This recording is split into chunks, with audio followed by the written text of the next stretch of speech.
Okay, thank you, little robot voice. Okay, cool. So yeah, hi everyone, and thanks for attending this talk. So yeah, my name is Eric Ania. My pronouns are they, them.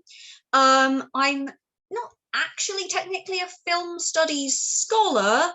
My main thing is actually medieval Scandinavian and Icelandic literature and history. My PhD was on human-bird interactions and like reflections in literature of this in medieval Scandinavia and Iceland.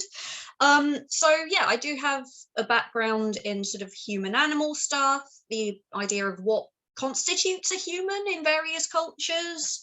But the bulk of this talk is coming from my own viewings and responses to The Lure, and yeah, as a trans person.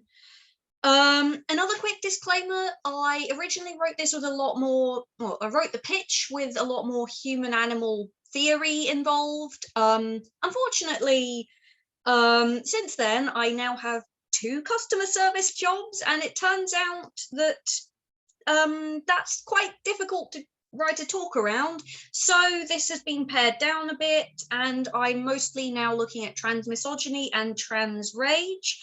But you know, hopefully this talk is still interesting, and if nothing else, it will encourage people to watch this film, because I think it's definitely worth a watch. Yeah, before I get started, quick content warning. In this talk, perhaps obviously, I will be discussing trans misogyny as well as transphobia, misogyny, and violence, surgery, and wounds. And the screenshots that I've taken from the film do depict nudity, blood, wounds, and so on. If at any point this gets too much, please do mute the talk or duck out of the class, whatever you need to do. So yeah, the general idea of this talk is that I wanted to discuss the 2015 Polish horror musical fairy tale The Lure, or Córki Dancingu, Daughters of Dancing in Polish, and specifically take a trans reading of it, focusing on how the main character's experiences can be mapped onto experiences of trans misogyny, and the ways that trans misogyny seeks to create monsters out of trans feminine people. To begin with, though, I know that some people had a watch party on Thursday. Some people are attending the talk but couldn't go to the watch party, and some people have tried to watch it and kind of gone, I don't know what's going on with this, and that's fine. I don't think I really twigged half of what was going on till about the 3rd time I saw it. So yeah, I'm going to give a bit of a summary of the film and highlight the plot points that I want to discuss. So at its core, The Lure is a loose reworking of The Little Mermaid transposed to 1980s Poland. In this version, mermaids can transform into a human-like form where they have legs and they can walk around on land, although they seem much more frail in this state than they are in their mermaid forms. And in their mermaid forms, rather than being the sort of colourful cartoon characters that we're probably more used to at this point, they have like these long muscular tails and sharp teeth, so they're more like sort of eels or like other kind of predatory freshwater fish. The 2 mermaids in this film are Golden, who's the one with brown hair, and Silver, the one with blonde hair. At the start of the film, they're traveling to America, but they're sort of on their way through Poland, and they encounter a band playing on the banks of a river, and the mermaids come ashore.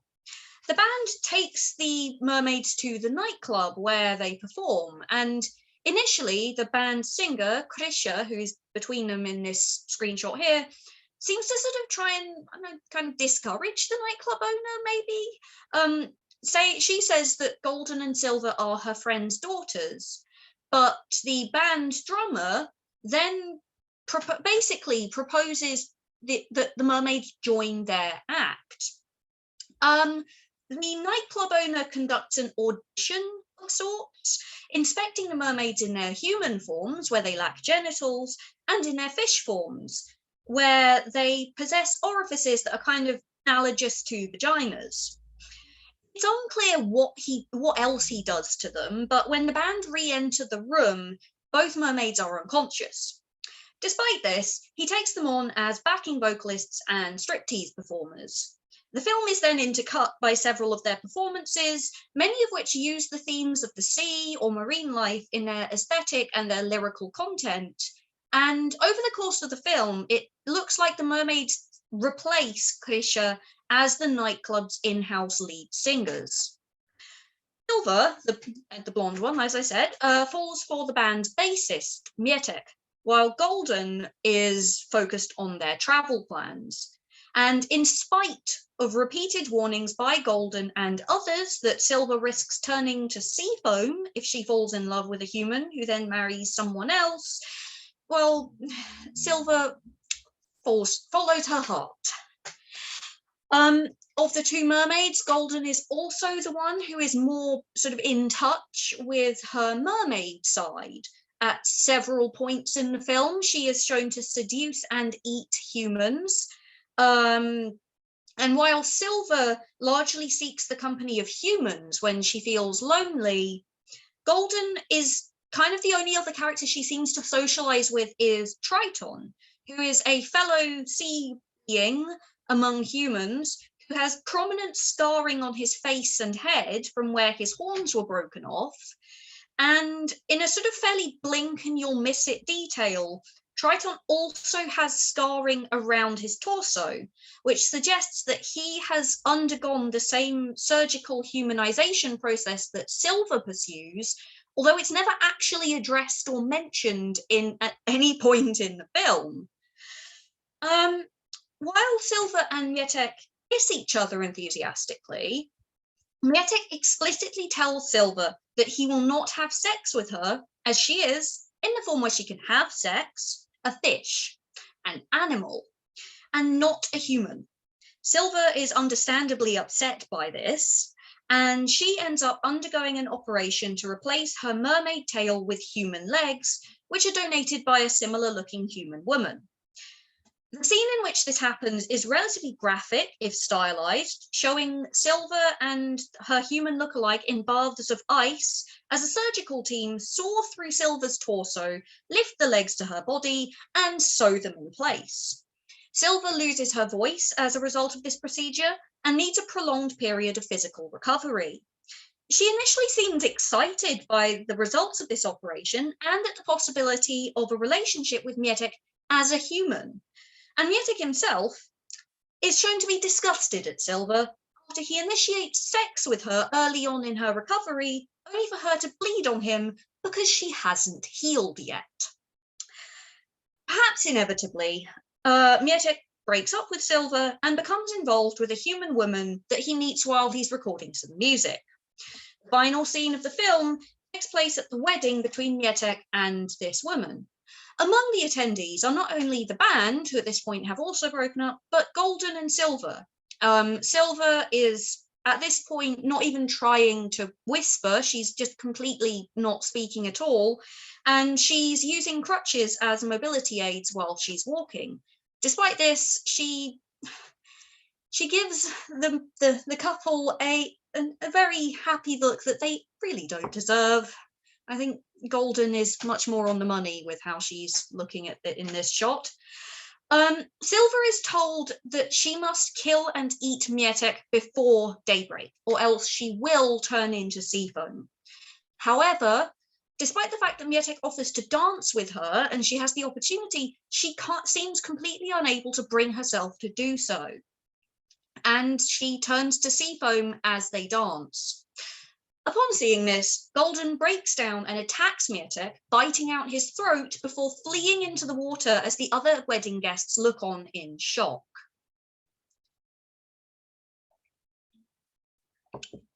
So many discussions of the law in terms of scholarship have been from a cis feminist perspective. Rubina Ramji has likened the mermaid experiences to those of immigrant women who are trafficked into sex work, And the film's director, Agnieszka Smoczynska, has described the film's emphasis on the mermaid's bodily fluids as being related to cis girls' puberty and the experience of bodily changes such as menstruation. Reviewers have also drawn attention to the focus on bodies and bodily fluids in this film. So, for example, David Ehrlich has commented that this film's fixations on the mermaid's slimy tail, Silver's bloody post-surgery wounds, and so on, bring to mind an absurd extreme of chauvinist ideas concerning cis women's bodies and the idea that they must be constantly cleaned and controlled, or else tip over from alluring to disgusting. And the way the film is shot plays into this, as the camera looks very frankly and explicitly on their smooth, featureless crotches in human form, the sexualized orifices that they possess in fish form, the slimy textures of their mermaid bodies, and the bloody smears left by Silver's wounds. And the thing about the bleeding scene is that it really does kind of play out like a joke about period sex more than it does, you know, a scene involving recovery from major surgery. So yeah, clearly The Lure is and was intended to be a film that is rich in potential for feminist readings.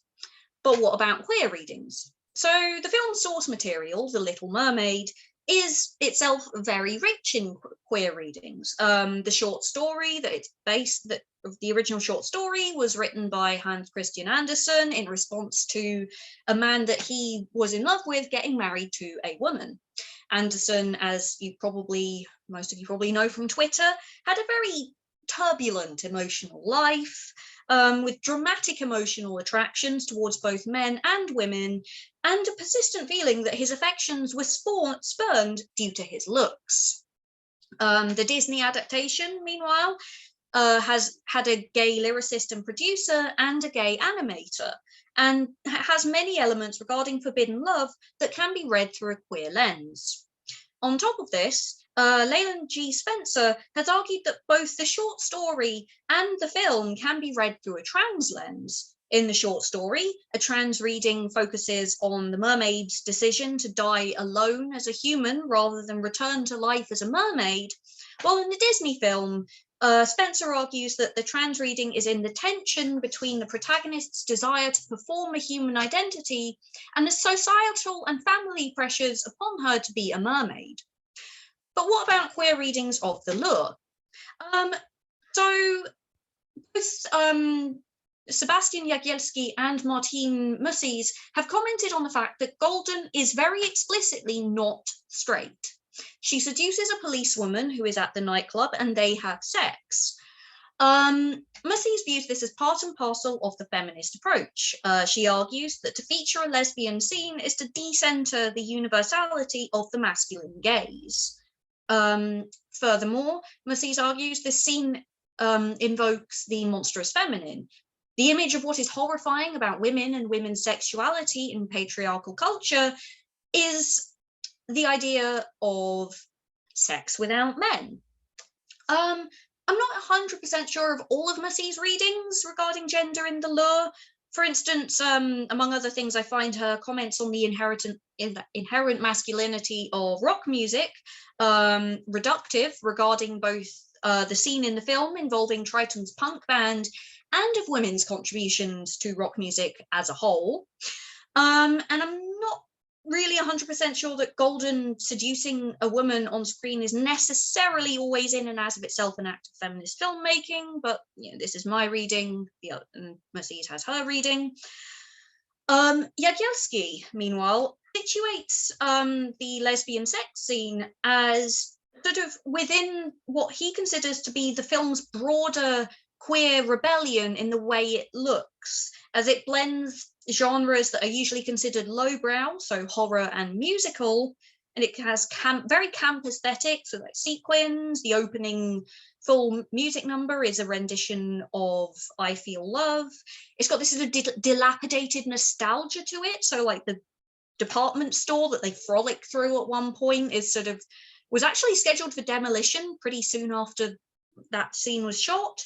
It's got body horror, it's got violence, it's got this sort of ennui of the being human and the ecstasy of desire and these sort of weird moments of bodily possibility. And the whole thing combines to this sort of very disorienting maelstrom of stuff that, yeah, in and as of itself, in isolation, is often looked down on, but it's presented in a way that's just too alive, despite the tragedy of the overall narrative.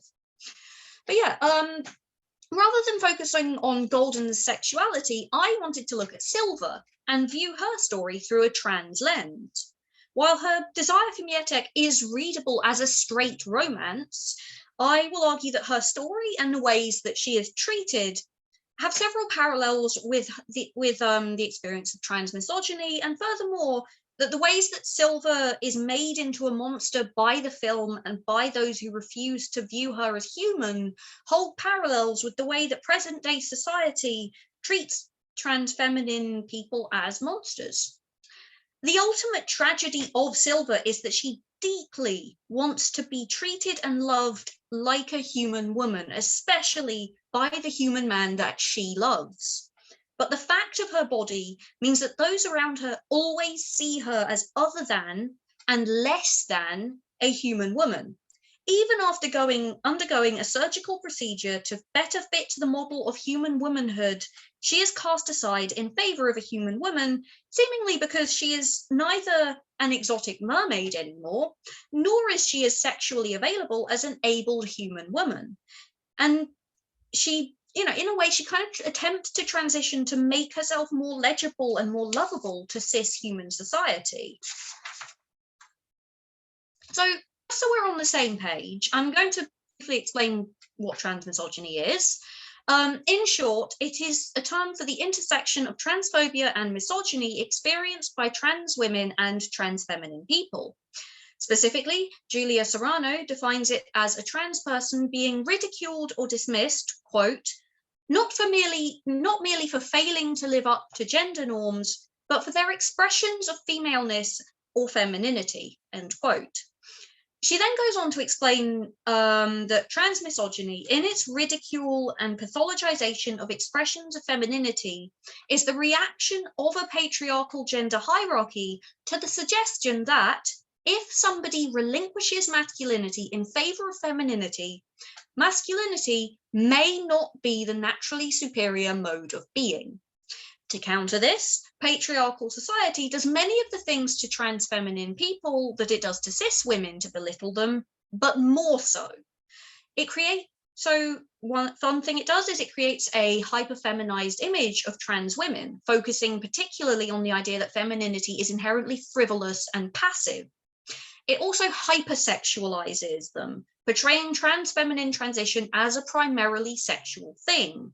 Probably one of the most infamous examples of this is the homosexual, transsexual / autogynephilia dichotomy, which is the idea that trans women transition either to be more attractive to men, or because the trans feminine person transitioning is just too turned on by the idea of herself as a woman.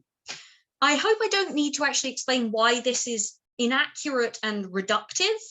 Although if you do want to do more reading around that, Julia Serrano offers a debunking of the theory in Whipping Girl, which is the same book that defines transmisogyny, and Madeline Wimson has also written quite extensively about this at genderpsychology.org.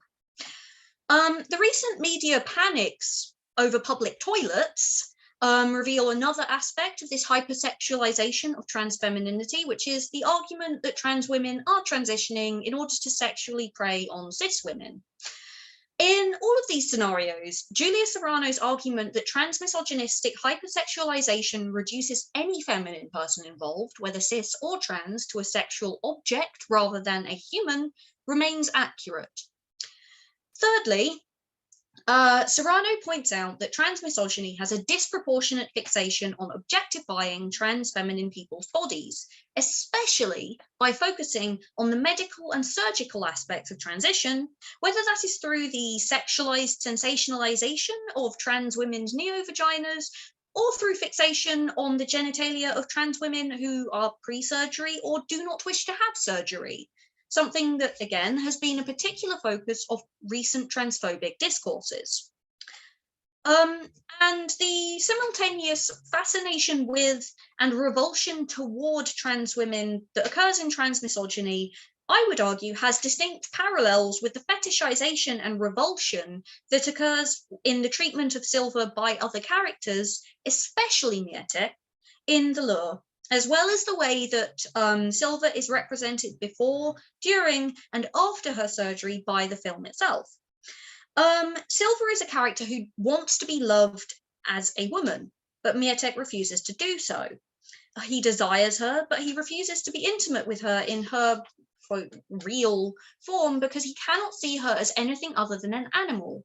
And his emotional connection with her can, at best, be described as running hot and cold, with moments of passion and moments of distance, of revulsion, and when it comes to her bleeding on him, it looks like anger. He doesn't really love her so much as he likes the idea of her.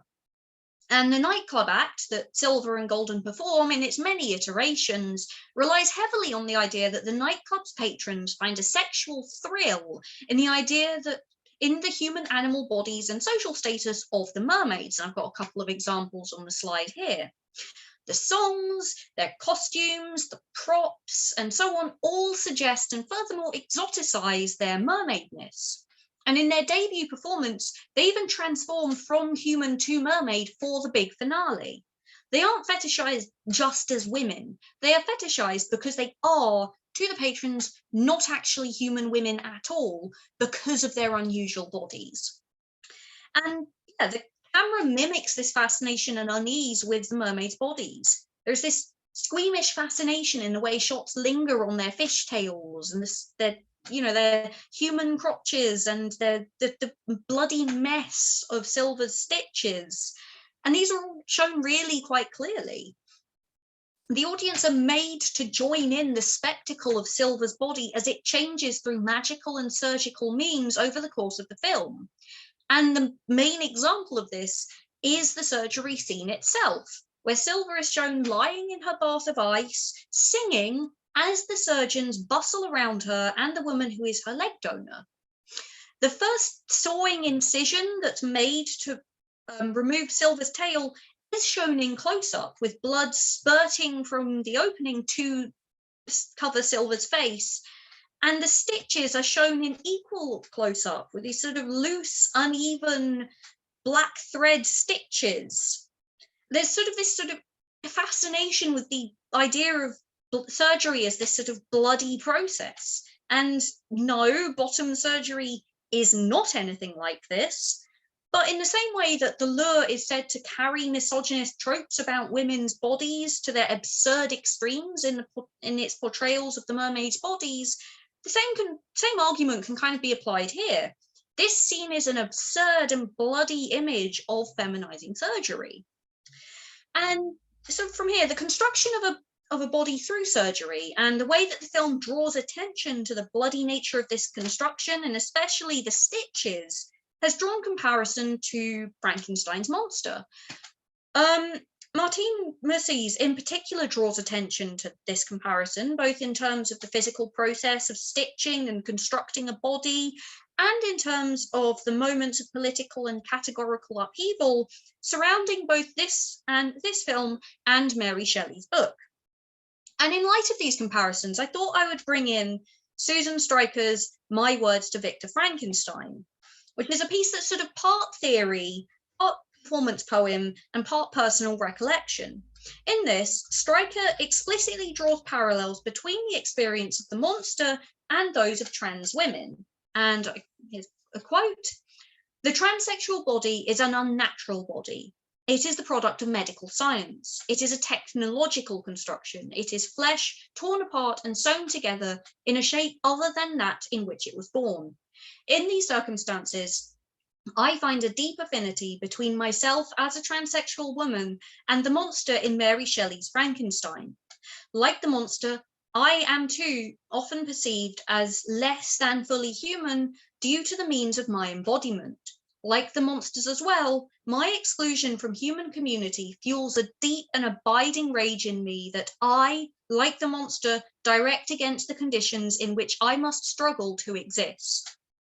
The concept of transgender rage, as outlined by Stryker and sort of mentioned briefly here, is something that I'll be coming back to later.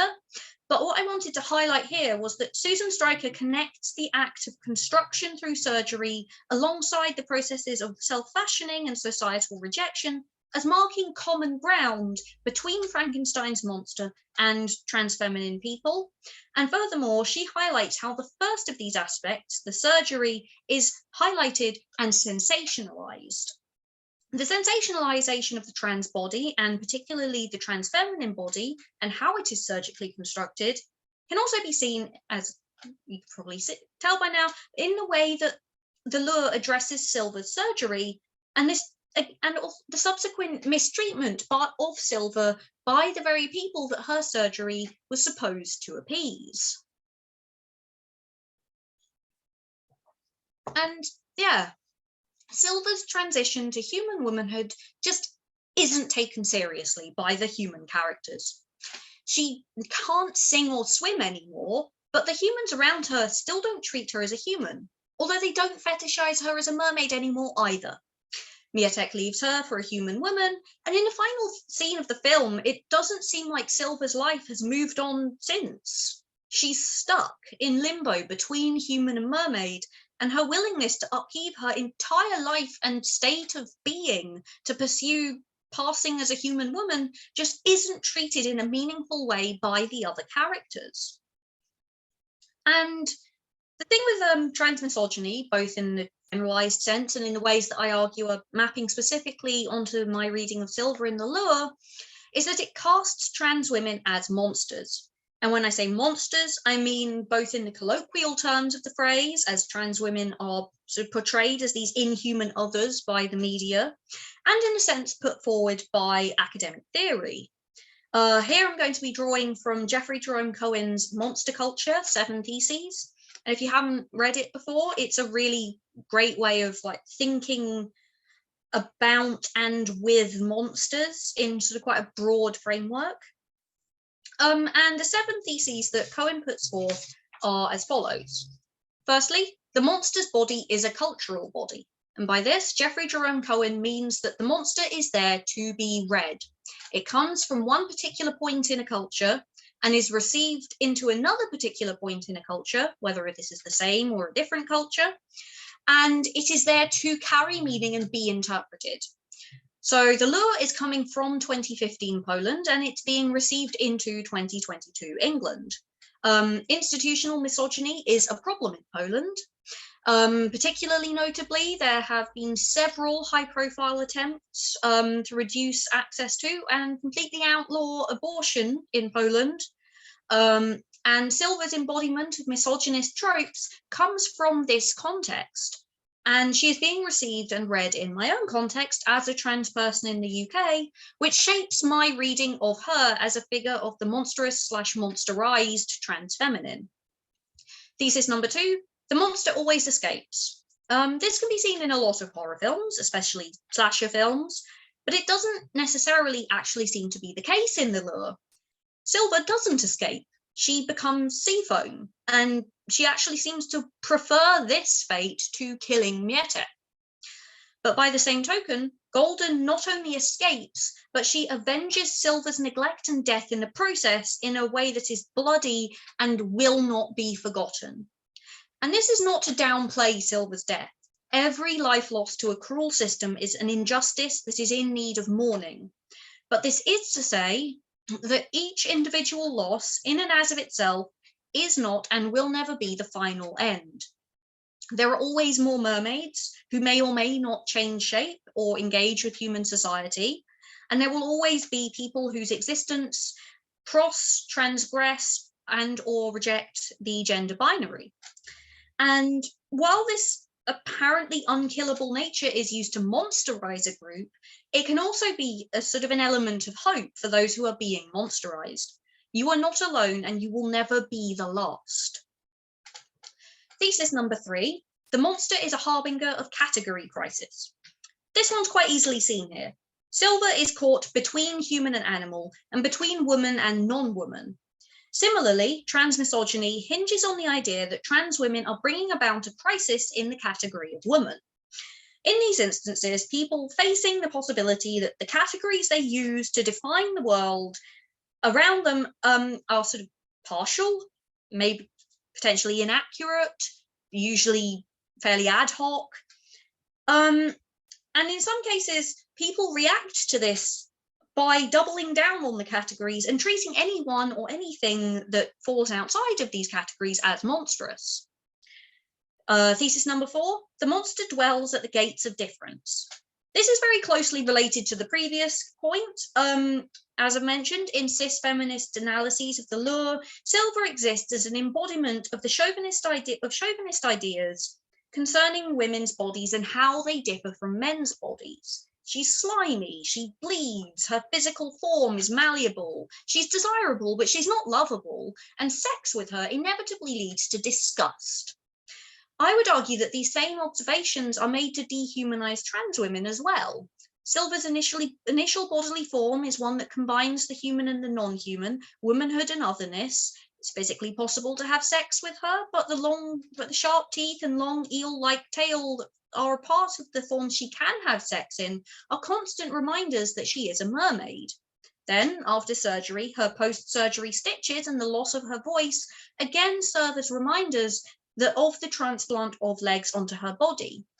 Silver embodies not only chauvinist ideas concerning the differences between men and women, but I would argue that she also can be seen as embodying transphobic ideas of the differences between cis and trans women. So the transphobic slogan of "you can always tell." I think one thing that would be interesting, I didn't really have time to go into, was sort of a disability-focused reading of Silver, especially in light of Mietek's sort of disgust and anger at her bleeding during sex. I think that there's sort of some very interesting things there with disability and gender, and yeah, if anyone does have any ideas, they would be great to hear. Thesis number 5, the monster polices the borders of the possible. Silver attempts the apparently impossible, transforming from a mermaid to a human in an attempt to be loved. You could argue that Silver's story is kind of a case study in finding the borders of the possible, insofar as Silver's attempt to transition to a human woman can be viewed as a failure because Mietek ultimately rejects her. But personally, I would argue that this has more to do with Mietek than the possibility or impossibility of her transition. But in any case, the rejection of Silver can be viewed as the people around her, consciously or unconsciously, reasserting what they feel defines a human woman, and Silver falls short of this mark. In the real world, in this moment, it's very easy to see how the figuration of trans women as monsters is used to police the borders of possible womanhood more broadly. The push for trans people, especially trans women, to be denied transition-related healthcare is a wedge issue that is used to push more broadly against medical self-determination. So, for example, this can be seen in the connections between pushes for anti-trans legislation and pushes for anti-abortion legislation in the US, and similar ideological coalitions rising, albeit usually less openly, in the UK as well. The push for trans women to be removed from public life, meanwhile, has, as someone mentioned in the chat earlier, led to a rise in cis women being harassed in places like public toilets and changing rooms because they are mistaken for trans women. I want to stress here that the push against trans women's medical self-determination and ability to exist in the world is bad in and as of itself. The fact that some cis women are caught as collateral damage is merely a reflection of the interlinked nature of misogyny and transmisogyny. Transmisogyny and the monsters it creates are used to police the boundaries of the possible in terms of self-expression and self-determination. Okay, thesis number 6. The fear of the monster is really a kind of desire. I've already discussed how the characters in the film fetishize the mermaids as almost but not fully human, and how the film itself kind of represents the mermaids in such a way as to replicate this gaze, sensationalizing their bodies in mermaid and human form. In the real world, there is the well-documented phenomenon of the chaser, a person, often a cis man, who seeks out trans women and solicits sex or sexualized interactions. This scenario has a very heavy element of fetishization. Chasers have specific ideas concerning the bodily and behavioral attributes of trans women, and they pursue this rather than seeing trans women as individuals. And as you might expect, this pursuit can and does become abusive and violent. This may be because the chaser simply sees trans feminine people as sex objects rather than people. It can also occur through the kind of transphobic and or homophobic reaction that underlies the so-called trans panic defense, a disgust at the thought or performance of a non-normative sex act or sexual attraction that the chaser may choose to resolve through enacting violence on the person that they are attracted to. And another form of desire that may be at play in the monsterization of both the mermaids and of trans feminine people is the desire for self-knowledge or freedom that a trans woman may be viewed as experiencing or in some way embodying. This is a theory that I've seen floated at various points on Twitter as well as elsewhere.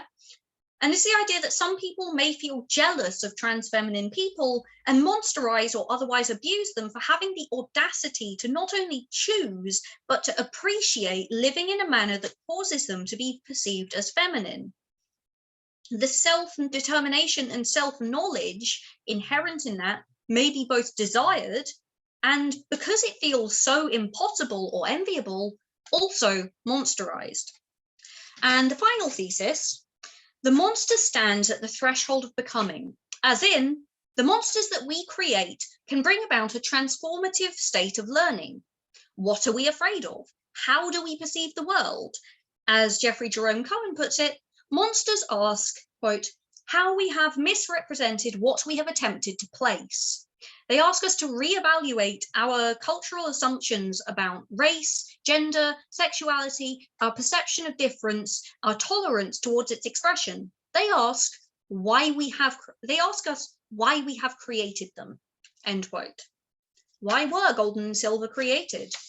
They are, at the end of the day, a reflection of the constant policing of femininity, whether viewed through a cis or trans lens. They speak to the ways that women are constantly reshaped to suit standards that are shifting and impossible. Cis and trans women are sexualized and dehumanized by the very people who sexualize them.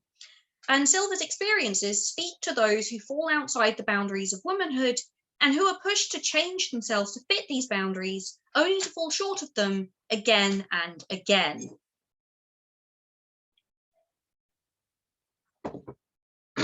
Sorry, I got a bit of a scratchy throat. So yeah, I suppose that by now I've laid out my main readings of the lure and how I think it resonates with trans experiences, and especially experiences of living under trans misogyny.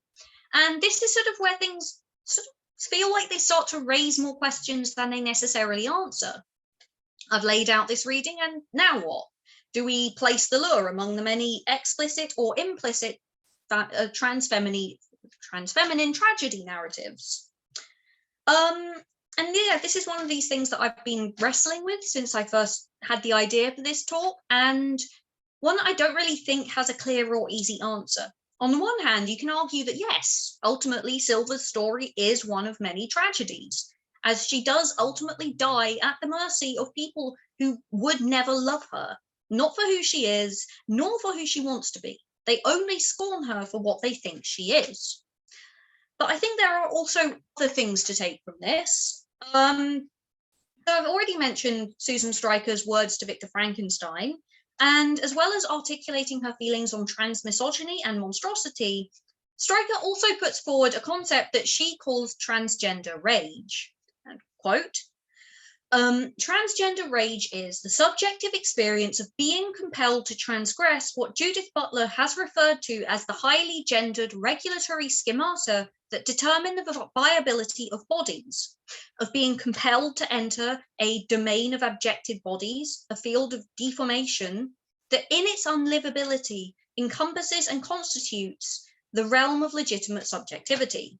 Transgender rage is a queer fury, an emotional response to conditions in which it becomes imperative to take up, for the sake of one's own continued survival as a subject, a set of practices that precipitates one's exclusion from a naturalized order of existence that seeks to maintain itself as the only possible basis for being a subject. Like Frankenstein's monster, I assert my worth as a monster in spite of the conditions my monstrosity requires me to face and redefine a life worth living. In simpler terms, transgender rage is a reaction to living in a system that refuses to let you exist on terms that would, in fact, allow you to exist in a manner that would be meaningfully livable. In the face of constant erasure, dehumanization, and violence, it is a desire to embrace that which makes you monstrous, not as an act of defeat, but of resistance, to find the impetus to go on in the face of a system that would rather you didn't. Or, to put it in the terms that myself and my partner have talked about as an experience that we both share, sometimes the only thing keeping you going is the desire to live out of sheer spite. Thing is, Golden's final act of revenge could be formulated as an act of transgender rage. The mermaid's experiences, in many ways, map onto the double bind of trans-subjectivity that Stryker outlines. In order for Silver and Golden to live in the situation they have found themselves in, they must take up a human life that, in order to maintain itself as a system, necessarily excludes the mermaid's ability to participate in it as anything other than things. Is Golden a trans feminine mermaid in the same way that Silver is? Maybe not exactly. Throughout the film, she is not as invested in participating in human life on human terms as Silver is. As I've mentioned, Golden not only hunts humans, but the only character she seems to socialize with other than Silver is Triton. And also, Golden doesn't pursue medical humanization. But at the same time, she does feel the pressure of that same necessity to carve out an existence in a society that's already denied her the possibility of doing so. So even if she doesn't share Silver's desire to assimilate into human society, she shares in Silver's double bind, and she at least feels rage on behalf of Silver in the face of a world that, by the end of the film, appears to have sapped Silver of the power or to feel or act upon rage. And the thing with transgender rage, as envisaged by Susan Stryker and developed by people such as Hill Malatino and Harlan Weaver via the work of Sarah Ahmed on the feminist Killjoy, is that transgender rage is ultimately transformative. While received wisdom dictates that anger is a destructive emotion, Malatino, Ahmed, and others argue that instead, the rage of marginalized peoples against majority culture's oppression is as a necessary impetus. It's a transferal of affective power that enables resistance. Rage allows for the break that enables forward motion, whether that is breaking off contact with someone, snapping back at verbal abuse, or staging a mass action. Things cannot be the same again. As Malatino puts it, quote, "For trans folk, performed trans rage demonstrates that another way of being is possible, and rage is the generative, propulsive force that helps us get there. It illuminates that rage is much more than an affective phenomenon that merely possesses us. Rather, it undoes us so that we may transform."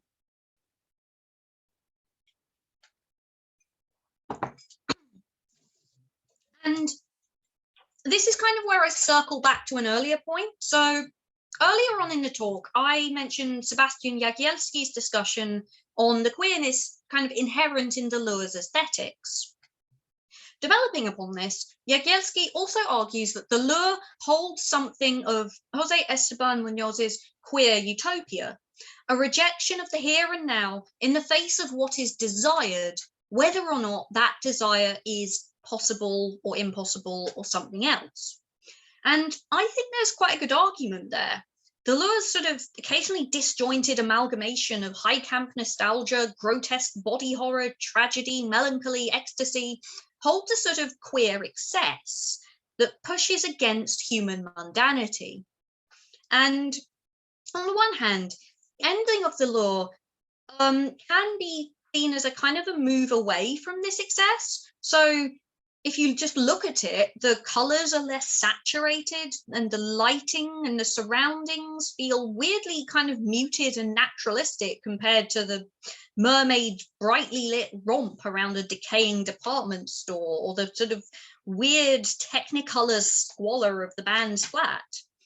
And perhaps this choice ties in with the ultimate narrative end. Silver's story ends tragically, it ends quietly. It ends by acknowledging that not every act of trying to establish a non-normative life in a normative world can be successful.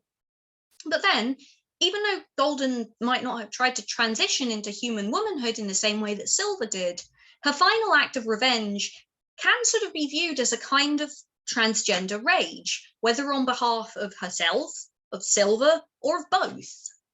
And the film doesn't really end on a cliffhanger, but it does end on a kind of incompleteness. We don't get to see the repercussions of Golden's rage.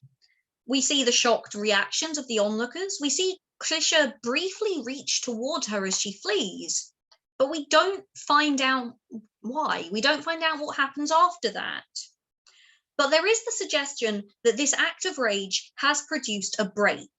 Such an act prevents a return to the same unlivable status quo. And so, while this film can be interpreted as a trans tragedy narrative, it can also be interpreted as one that still contains an element of hope, not only in its bizarre, campy aesthetics, but in its final, violent rejection of cis-normative pressure to assimilate. So that's the end of the talk. I'm just going to put the bibliography slide up for a little bit. If people want to, if you're watching it on YouTube, you can pause. If you just want to take a screenshot or something of it now. Also, I did put my Twitter up earlier. If anyone just wants to like drop me a message and ask for it,